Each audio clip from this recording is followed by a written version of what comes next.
Hello, नमस्कार भाइयों और बहनों। इन दो दिनों में संविधान के विभिन्न आयामों पर विचार कर रहा हूँ। संविधान की सभी कानूनों को धीरे धीरे, सभी आर्टिकल्स को, अनुच्छेद को आपके सामने प्रस्तुत करूँगा। भारतीय संविधान के बारे में हर व्यक्ति को भारत में रहने के बाद जानना जरूरी है, जाननी चाहिए। हेलो, मैं इंद्रजीत नारायण सिंह, यूट्यूब से एमएससी एंथ्रोपोलॉजी एंड एलएलबी संविधान विशेषज्ञ। मैं आज रीट के बारे में बता रहा हूँ, लेख जिसको कहते हैं हिंदी में। भारतीय न्यायालय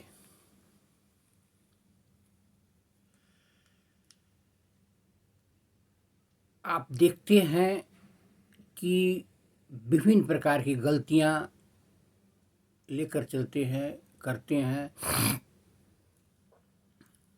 उनमें सुधार करने के लिए रिट की आवश्यकता पड़ती है। भारतीय न्यायालयों के लेख रिट जारी करने का अधिकार ब्रिटिश संवैधानिक व्यवस्था की देन है। ब्रिटिश संवैधानिक लेखों का रिट पर आधारित ऐसी ऐतिहासिक पूर्वाभास ही नहीं, बल्कि इसके लिए स्पष्ट संवैधानिक उपबंधों की भी व्यवस्था की गई है। भारतीय संविधान में आर्टिकल 32 अनुच्छेद 32 के अधीन संवैधानिक उपचार का अधिकार स्वयं एक मूलभूत अधिकार है। इसलिए उच्चतम न्यायालय अस्थायी मूलभूत अधिकार के उल्लंघन के लिए अनुतोष से इनकार नहीं कर सकता। अनुच्छेद 226 उच्च न्यायालयों को भी विभिन्न रिट जारी करने की शक्तियां प्रदान करता है। लीडिंग केस सुने, चिरंजीव लाल वर्सेस भारत संघ 1950, सुप्रीम कोर्ट 109। आपातकालीन स्थिति में आर्टिकल 359 के अनुसार संवैधानिक उपचारों के अधिकार को निलंबित किया जा सकता है। रिट 5 प्रकार के होते हैं: बंदी प्रत्यक्षीकरण, परमादेश, प्रतिषेध, अधिकार परीक्षा और उत्प्रेषण रिट। 5 प्रकार के रिट के बारे में अब सुने। ये थोड़ा सा वीडियो लंबा हो सकता है क्योंकि ये संवैधानिक विषय है, इसलिए सुने। बंदी प्रत्यक्षीकरण, रिट ऑफ हैबियस कार्पस। यह लैटिन भाषा का शब्द है। इसका अर्थ हमें होता है शरीर दो, let us have the body. इस रिट द्वारा बंदी बनाए गए व्यक्ति अरेस्टेड और डिटेन्ड की न्यायालय द्वारा सुरक्षा दी जाती है। यह रिट बंदी बनाने वाले व्यक्ति की एक आदेश देता है, व्यक्ति को आदेश देता है, जिसके द्वारा उसे एक निश्चित समय पर, निश्चित स्थान पर, निश्चित प्रयोजन के लिए एक बंदी व्यक्ति का शरीर की उपस्थित करने की आज्ञा दी जाती है। इसका एकमात्र उद्देश्य है अवैध रूप से बंदी बनाए गए व्यक्तियों की स्वतंत्रता को दिलवाना। यह लेख रिट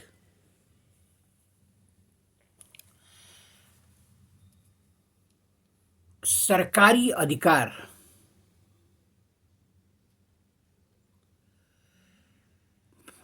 के द्वारा निजी व्यक्तियों या संगठन में रत व्यक्ति को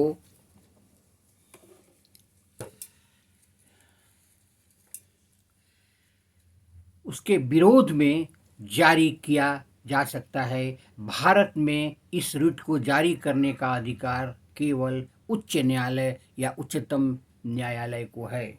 दूसरा रिट आप सुने, परमादेश मैंडामस रिट। यह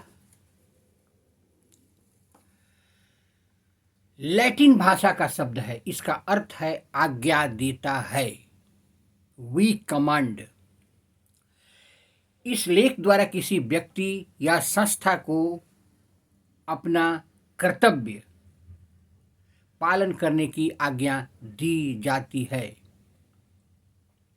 इसके द्वारा किसी व्यक्ति या संस्था को उसके सार्वजनिक दायित्वों द्वारा कर्तव्य को लागू करने का आदेश दिया जाता है। सार्वजनिक दायित्वों द्वारा कर्तव्यों के पालन करने पर आवेदनकर्ता न्यायालय द्वारा परमादेश रिट जारी कर सकता है। इस रिट का उद्देश्य प्राधिकारियों को अपने विधिवत दायित्वों के निभाने का आदेश है, अन्यथा जिसके कारण नागरिकों के मौलिक अधिकारों का अतिक्रमण हो सकता है। अब आए तीसरा रिट, प्रतिषेध रिट, प्रोहिबिशन रिट। इस रिट का प्रयोग उच्च न्यायालय, निम्न न्यायालय को उसके अधिकार क्षेत्र अथवा प्राकृतिक न्याय, नेचुरल जस्टिस के सिद्धांत का उल्लंघन करने से रोकने के लिए जारी किया जा सकता है। इस प्रकार यह रिट परमादेश रिट से ठीक उल्टा है, क्योंकि यह अधिकारियों को गलत काम करने से रोकता है, न कि सही काम करने को उन्हें बाध्य करता है। उदाहरण स्वरूप उच्च न्यायालय को उस मुकदमे की सुनवाई करने से रोक सकता है जो उसके अधिकार क्षेत्र से बाहर है। यह लेख उसे अन्यायिक संस्था, नॉन जुडिशियल बॉडी के विरुद्ध भी जारी किया जा सकता है। उसे अर्ध न्यायिक अधिकार, क्वैसी जुडिशियल पावर प्राप्त है। अब आए चौथा रिट, रिट ऑफ सर्टियरी, उत्प्रेषण रिट। इसका शाब्दिक अर्थ है पूर्णतः सूचित होना, बी मोर फुल्ली इन्फॉर्म्ड।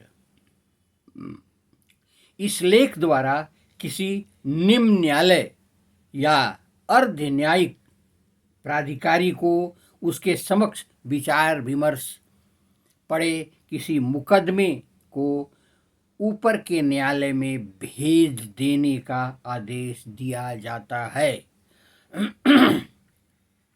जबकि निम्न न्यायालय के अधिकार क्षेत्र में कोई मुकदमा बाहर हो या उस न्यायालय में न्याय के दुरुपयोग का भय हो, इस प्रकार न्याय करने का अधिकार निम्न न्यायालय से छीनकर ऊपर के न्यायालय को दिया जाता है। अब ये है अंतिम रिट, क्वो वारंटो, अधिकार परीक्षा रिट।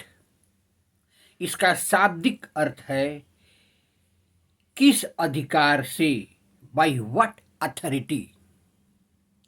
इसके अनुसार उच्च न्यायालय या सर्वोच्च न्यायालय किसी व्यक्ति को एक पद ग्रहण करने से रोकता है,